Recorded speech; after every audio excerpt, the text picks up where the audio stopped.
in collaborazione con Ascotrade, luce e gas, energia dalle nostre mani.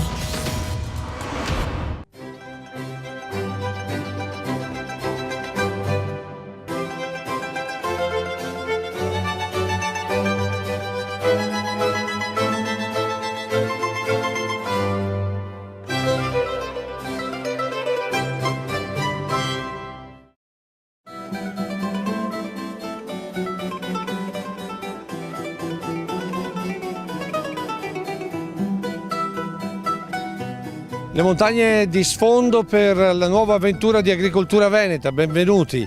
Questa puntata racconteremo i parchi, racconteremo uno dei parchi regionali, il Parco Naturale Regionale delle Dolomiti d'Ampezzo. Veramente un pezzo bellissimo del nostro Veneto, un pezzo che è tutelato ed è gestito dalle regole ampezzane, quindi significa un rapporto con il territorio davvero stretto da sempre.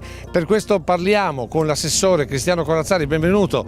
Importante questo rapporto col territorio. Beh, fondamentale, questo è uno dei 5 parchi naturali regionali ed ha la caratteristica di non essere gestito direttamente dalla regione, ma la gestione è affidata ai regolieri. Le regole, questo antico istituto che prevede che i capi famiglia possano gestire insieme il territorio, i boschi, i prati, è un istituto antichissimo che ancora oggi è efficace e non a caso abbiamo una gestione ottimale proprio grazie alla partecipazione del territorio e delle regole attraverso l'assemblea dei regolieri. È un gioiello del nostro Veneto. Un gioiello assoluto nel cuore delle nostre Dolomiti che quest'anno proprio celebrano il decennale del riconoscimento a patrimonio dell'umanità dell'UNESCO, quindi il meglio che possono dare le Alpi in termini di bellezza da un punto di vista paesaggistico e naturale. Bene, adesso noi ci vediamo i titoli e poi cominciamo il nostro viaggio incontrando il responsabile regionale Viti. Le terre delle regole ampezzane, una storia millenaria che dal 1990 è diventata anche il Parco Regionale Naturale delle Dolomiti d'Ampezzo. In un territorio unico, l'esempio di una gestione autonoma che mantiene l'ambiente e arricchisce le comunità, garantendo futuro a questo tratto di montagna veneta. Inaugurata a Legnaro di Padova la nuova ala centrale dei laboratori dell'Istituto Zooprofilattico delle Venezie, struttura di riferimento europeo per la lotta all'influenza aviaria con collegamento alla FAO e all'Organizzazione Mondiale della Sanità Animale. In Veneto metà della superficie agricola è in affitto, dati del rapporto Istat sull'affittanza agraria che nella nostra regione è arrivata al 50,7% della superficie agricola totale. L'arte della potatura che in tanti, soprattutto lungo le strade pubbliche, sembra abbiano dimenticato. I consigli del nostro Adriano Favaretto che interviene su un ulivo bacchettando tagliasiepi selvagge e giardinieri da attaccapanni. Nasse, fiocina e laccio in salice, tutto sulla storica bicicletta del pescatore d'acqua dolce. Con Aldo Cescon riscopriamo uno dei riti della civiltà contadina di primavera, col El Mato de Marzo che va via descalzo. E sul Parco delle Regole Ampezzane sentiamo la voce della regione dalla parte tecnica con il responsabile dei parchi della regione del Veneto, il dottor Viti. Tanto buongiorno. Senta, il Parco delle Regole Ampezzane è quasi un'anomalia tra i parchi del Veneto, vero? Sì, perché di fatto è il figlio delle regole d'Ampezzo. Il parco è interamente all'interno del territorio delle regole d'Ampezzo. Le regole hanno una struttura millenaria di gestione del territorio che era legata alla sopravvivenza delle persone, per cui la messa in comune dei beni, bosco e pascoli, garantiva la sopravvivenza della popolazione. Ciò ha fatto sì che questo sistema abbia resistito a tutta una serie di eventi storici, compreso anche il passaggio di Napoleone che voleva abolirle, per cui io credo che sia un sistema da osservare con attenzione, perché è la vera gestione del territorio fatta da tutte le persone che lo abitano. Senta, detto questo, voi state trasformando, le regole per la gestione dei parchi, allora in questo caso come le trasformerete? Perché Napoleone è passato, rischia di passare anche alla regione? No, noi non. La legge riguarda gli altri 4 parchi regionali ed esclude assolutamente quello delle regole d'Ampezzo, proprio perché funzionando così bene era assolutamente inutile intervenire. Hanno capito a distanza di anni l'importanza che oltre di essere regole, essere anche parco regionale, per cui stanno valutando altri territori che oggi non sono parco ma sono di proprietà delle regole, se farli diventare area parco. In inaugurata a Legnaro di Padova la nuova ala centrale dei laboratori dell'Istituto Zooprofilattico delle Venezie, un'opera realizzata su una superficie di 4.500 metri quadri, distribuiti su 3 livelli, un investimento di oltre 7 milioni di euro. Il Veneto è la seconda realtà agricola italiana, il 40% delle carni prodotte in tutta la nazione proviene dalla nostra regione. In questo settore le aziende venete valgono circa 6 miliardi di euro. Alla struttura di Legnaro fa riferimento il laboratorio europeo per l'influenza aviaria e alcuni centri collegati alla FAO e all'Organizzazione Mondiale della Sanità Animale. In Veneto metà della superficie agricola utilizzata dalle aziende è in affitto. A dirlo sono i dati del rapporto Istat 2016 relativi all'affittanza agraria. Nel periodo dal 2000 al 2016 la superficie agricola in affitto ha registrato un notevole aumento, arrivando al 50,7% della superficie agricola totale, con un balzo pari al doppio rispetto al 24,8% del 2000. Il costo della terra è sempre elevato, la possibilità di crescere attraverso l'acquisto è limitata e quindi l'affitto agrario permette di rendere disponibile la terra alle aziende agricole a fronte di un canone, evitando forti esposizioni per l'acquisto e consentendo invece che le risorse aziendali vengano dirottate a investimenti funzionali all'attività agricola. Beh, un'immagine inconfondibile quella della strada principale di Cortina, quindi ci siamo trasferiti a Cortina d'Ampezzo perché? Perché all'ombra del campanile della chiesa di Cortina abbiamo la sede del Parco Naturale delle Dolomiti d'Ampezzo e qui incontriamo il direttore del Parco Naturale, Michele D'Apozzo. Buongiorno direttore, cos'è il Parco Naturale delle Dolomiti d'Ampezzo rispetto agli altri parchi naturali regionali? Beh, in comune ha l'obiettivo principale che è proteggere e valorizzare una natura che ancora è intatta, è spettacolare perché è anche patrimonio dell'umanità, le Dolomiti sono patrimonio dell'umanità, e trasmettere questo valore alle generazioni future. In questo siamo comuni a tutte le aree protette. Senta, lei mi diceva prima, il vero messaggio che noi vogliamo dare è che il nostro territorio va vissuto, va visitato con dolcezza, con tranquillità, con calma, non deve essere assaltato come in genere è assaltata Cortina. Sì, Cortina ha una doppia faccia, ha la faccia del turismo di massa, dei pendolari del fine settimana, dello sci, è bene che sia così, ma Cortina è molto grande, ha un territorio integro e stupendo che però va vissuto come tutta la montagna con un po' di fatica. Facendo un po' di fatica si raggiungono luoghi naturali poco frequentati, meravigliosi, ricchi di biodiversità, che meritano una visita con un atteggiamento diverso da quello del turista normale. Lo spettacolo è la Tofana di Rozes, questa grande parete che è una delle più belle delle Dolomiti d'Ampezzo, il valico del Col dei Bos che dà accesso verso nord alla Val Travenanzes, la valle più lunga e selvaggia del parco, e poi sulla sinistra il gruppo delle Torri di Falzarego e del Lagazzuoi. Le Dolomiti d'Ampezzo non sono un'unica valle, sono tante valli, sono tante porte, noi ne abbiamo almeno 25, ognuna di esse è attrezzata con un parcheggio e con tabelloni informativi, quindi con cartografia escursionistica, rifugi accessibili da ogni sito e i migliori itinerari di interesse naturalistico. Ci descrive questo paesaggio meraviglioso. Qui siamo proprio sulla cresta sommitale del Lagazzuoi a 2780 metri, verso nord abbiamo le Dolomiti d'Ampezzo e il parco con la Val Travenanzes e le cime di Fanes, ad ovest siamo al confine con la Val Badia, l'Alto Adige, mentre di qua abbiamo l'Alto Agordino, la Valle del Cordevole, dove già da qui sono evidenti gli effetti della tempesta Vaia che ha colpito anche le Dolomiti d'Ampezzo, più gravemente ovviamente l'Alto Agordino. Sono boschi che per almeno 50 anni... Senta, però ci può spiegare la differenza che passa tra il Parco Nazionale delle Dolomiti e il parco invece delle Dolomiti d'Ampezzo naturale e regionale?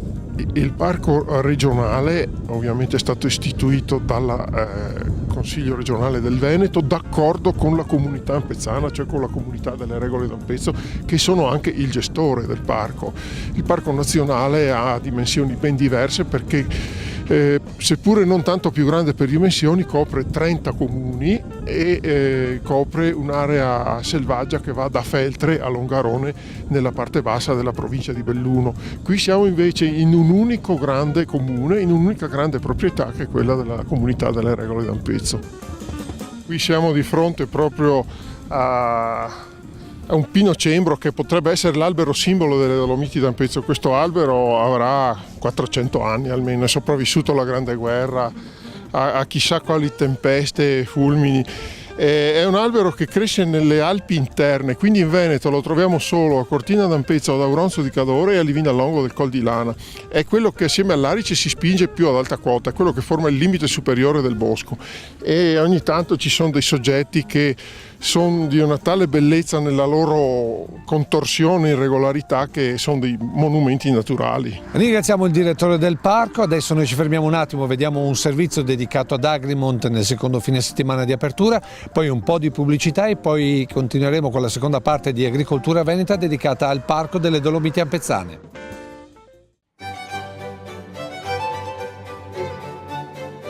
Torna in questo fine settimana Agrimont, che da 40 anni racconta l'agricoltura in montagna. L'appuntamento di primavera a Longarone per 280 aziende del settore primario, venete, italiane ma anche da oltre confine. Questa è l'unica vera fiera d'Italia di montagna, è molto particolare e su questo noi ci distinguiamo. Non siamo in concorrenza con fiere di pianura perché noi ci occupiamo della montagna, in questo caso dell'agricoltura, zootecnia di montagna. Spazi esauriti da tempo, segno di grande attività e di grande interesse per l'imprenditoria della terra.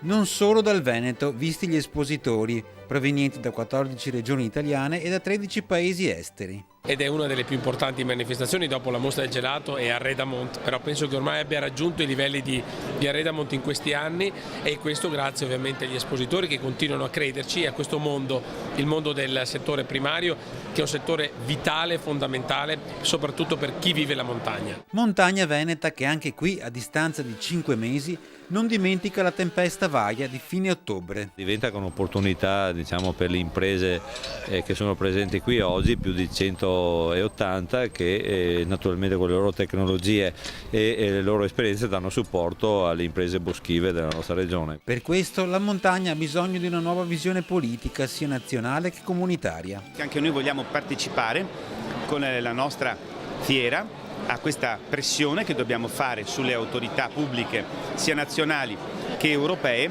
affinché l'agricoltura di montagna sia riconosciuta, ci siano esenzioni fiscali, aiuti, perché solo così si attirano i giovani e si evita lo spopolamento. E questo è uno dei temi della serie di incontri programmati in questa edizione di Agrimont, che si chiude domenica. Tra questi anche una diversa politica da proporre direttamente ai cittadini. Può fare degli acquisti mirati cercando di portare a tavola i prodotti ottimi di altissima qualità delle nostre bellissime montagne. In questo modo le aziende agricole rimangono sul territorio ed in questo modo possiamo in qualche maniera continuare a poter vedere bellissimi prati e una montagna molto molto curata.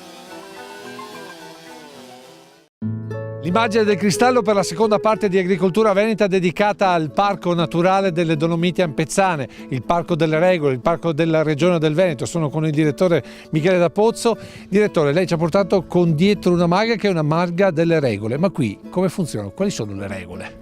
Le regole sono delle comunioni familiari, cioè sono l'insieme delle antiche famiglie originarie della Valle d'Ampezzo, sono 2000 persone, quindi una parte non piccola della popolazione che detiene la proprietà collettiva di tutto il territorio extraurbano di Cortina. Come si fa a gestire questo territorio? Primo, nessuno è proprietario privatamente di una singola porzione, ma tutti hanno diritto di godimento. Questa è una storia che ha 1000 anni, almeno 1000 anni dai primi documenti scritti che abbiamo.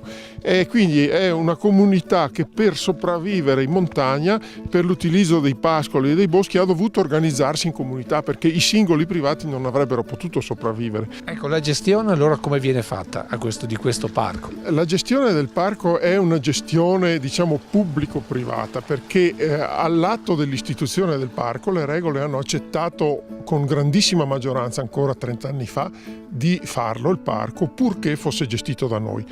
abbiamo fatto una convenzione con la Regione, la nostra è una gestione privatistica, ma di fatto gestiamo fondi pubblici di cui rendiamo conto a tutta la cittadinanza e alla Regione del Veneto, e quindi li impieghiamo nel miglior modo possibile per tutelare il paesaggio e l'ambiente naturale e anche renderlo fruibile ai turisti. Bene, adesso noi ci fermiamo un attimo e vediamo invece i consigli del nostro Adriano Favaretto e ci rivediamo sopra il cristallo.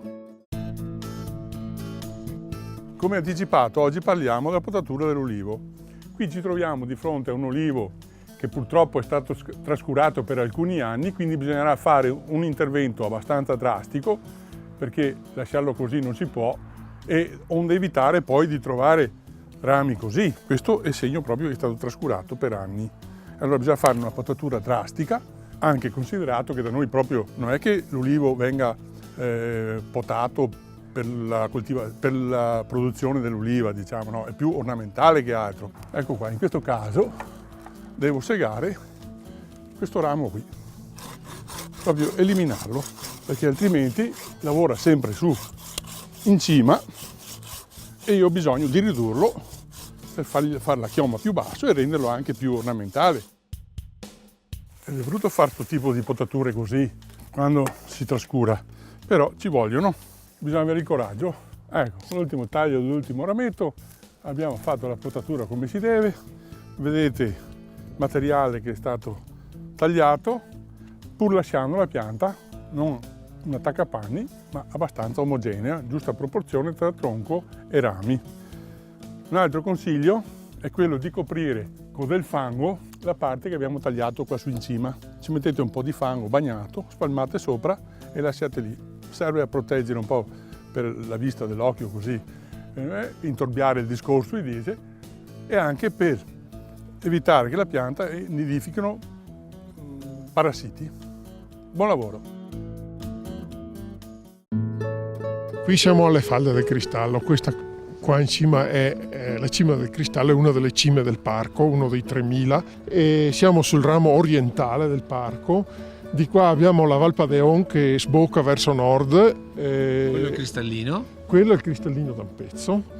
Queste sono le montagne di Fanes, questo più vicino a noi è il Pomagagnon, e di là le Tofane, che sono il ramo occidentale del parco delle Dolomiti d'Ampezzo, con in ultimissimo piano la Marmolada. Ecco, proprio parlando di Marmolada, Tofana e Cristallo, ricordiamo che il parco contiene gran parte dell'antico fronte della Grande Guerra 15-18, quindi è ricchissimo di infrastrutture, fortificazioni, trincee, sentieri. Qui sul Cristallo si sviluppa uno dei più alti e spettacolari sentieri in cresta della Grande Guerra, il Sentiero di Bona, che è noto in tutto il mondo. Dobbiamo fare i conti col cambiamento climatico, con fortissimi temporali, quindi talvolta siamo costretti a chiudere temporaneamente parte di questi sentieri fino a quando non sono rimessi in sicurezza, perché purtroppo il permafrost si scioglie e un po' la montagna si sgretola, quindi facciamo i conti anche con la sicurezza naturalmente della sentieristica. Parco e imprese, aziende, agricoltura che ci lavora dentro.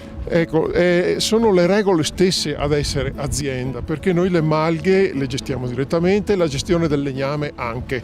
È ovvio che per il contesto paesaggistico e naturalistico in cui siamo non facciamo quantità, non avrebbe senso. Facciamo qualità, produciamo poco legname di buona qualità. Ecco, che tipo di legname c'è qui?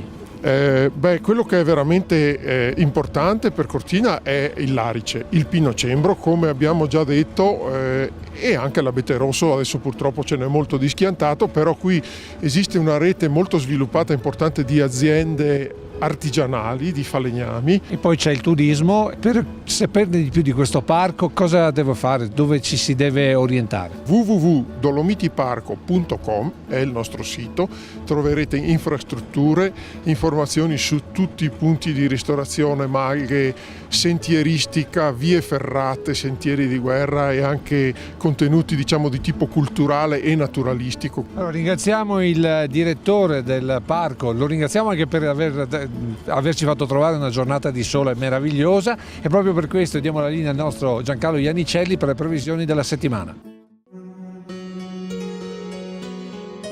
Purtroppo dobbiamo esordire così, ancora la presenza dell'anticiclone quello che in teoria dovrebbe essere un fattore positivo. Però in una contingenza come quella di quest'anno, con una mancanza prolungata di pioggia, l'anticiclone non ci piace, perché impedisce il passaggio di sistemi perturbati e impedisce quindi la pioggia. Anche un fine settimana, abbiamo detto, all'insegna di questo anticiclone, quindi diciamo subito di tempo stabile. Soprattutto per domenica, già come è stata sabato, quindi con cielo in prevalenza sereno, un po' di velatura del cielo. C'è un fatto solo positivo, ecco, per domenica sera inizierà a infiltrarsi un po' di aria instabile, quindi ci dovrebbe essere un aumento della nuvolosità e poi per lunedì un po' di pioggia che potrebbe essere temporaneamente e localmente anche abbastanza diffusa, anche intensa, quindi con il caldo avere anche carattere temporalesco. Poi da martedì di nuovo tempo stabile e si prevede una settimana all'insegna del cielo poco nuvoloso, temperature che sono nettamente al di sopra della media, quindi senza pioggia e con temperature che in pianura questo fine settimana, ma anche nel corso poi della prossima settimana, anche se si abbasseranno un po', raggiungeranno 18, 19, 20 gradi naturalmente in capannina, quindi all'ombra, naturalmente al sole sono molto più alte e valori minimi che non vanno al di sotto dei 6-7 gradi, quindi vuol dire che localmente abbiamo anche 8-9 gradi. I venti sono deboli con questa situazione di direzione variabile a regime di brezza sulle coste e per quanto riguarda l'Alto Adriatico questo è previsto praticamente quasi calmo, poco mosso. È tutto. E siamo giunti al termine di questo viaggio nei parchi regionali. Assessore, come vorrebbe che fossero i parchi fra 10 anni, fra 20 anni per i veneti del futuro? Beh, innanzitutto abbiamo posto le basi per una governance moderna, efficiente, che veda il parco costruito attorno al territorio, all'uomo, alle attività tradizionali del territorio, quindi un parco non solo come vincoli e tutela, ma un parco che ci ha anche promozione del territorio, capacità di diventare un'opportunità di sviluppo e di sviluppo sostenibile per le nostre terre. E quindi direi che questa è la vera sfida, anche far sì che chi vive nei territori dei parchi li senta come una grande opportunità e sia vicino alla gestione dei parchi. Ecco, lei viene dalla zona del Delta, una zona per certi versi con difficoltà come territorio, la stessa cosa vale per la montagna veneta. I parchi aiuteranno questo nostro territorio? Beh, Belluno e Rovigo da sempre sono gli estremi della nostra regione, ma sono anche province con caratteristiche e esigenze simili. Diciamo che hanno una bellezza particolare ancora da scoprire, i nostri parchi possono fare molto in questa direzione, tanto il Parco del Delta del Po quanto il Parco delle Dolomiti di Ampezzo. Sappiamo di avere una grande ricchezza e soprattutto una grande varietà che rende la regione Veneto la regione più ricca dal punto di vista naturalistico e paesaggistico. Parchi che hanno contribuito a evitare una cementificazione selvaggia. Ricordiamo che il Veneto dopo la Lombardia è il territorio più cementificato d'Italia. Beh, certo, questo è uno dei temi che abbiamo affrontato anche con la legge sul contenimento del consumo del suolo. Il suolo è un patrimonio che va preservato per le generazioni future. I parchi in questo sono delle oasi, dei luoghi dove il suolo viene preservato, ma questo in un'ottica non solo di tutela ma anche di sviluppo del territorio, ovvero far sì che con le nostre attività tradizionali, l'agricoltura, la pesca, l'artigianato, all'interno dei parchi queste abbiano un valore aggiunto proprio grazie all'integrità di questi territori. Ringraziamo l'assessore Cristiano Corazzari, come sempre l'ultima parola ai proverbi e agli attrezzi agricoli del nostro territorio, della nostra storia, con Aldo Cescon. Arrivederci alla prossima puntata.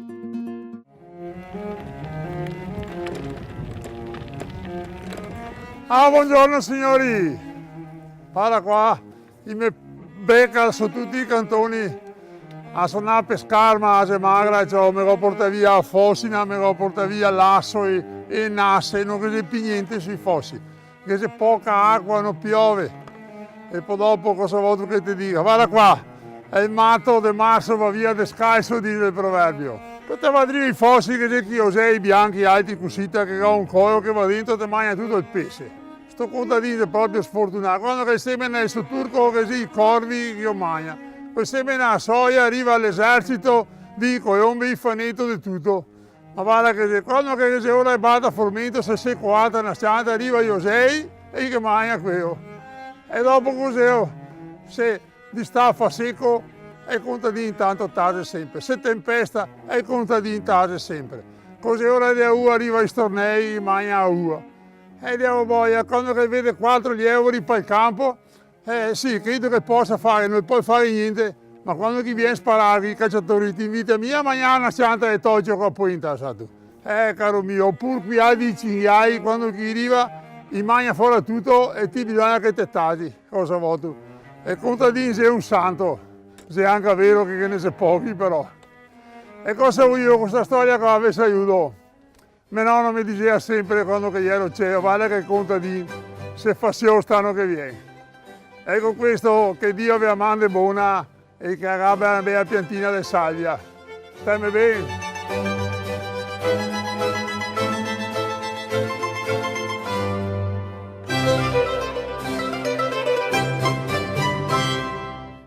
In collaborazione con Ascotrade, luce e gas, energia dalle nostre mani.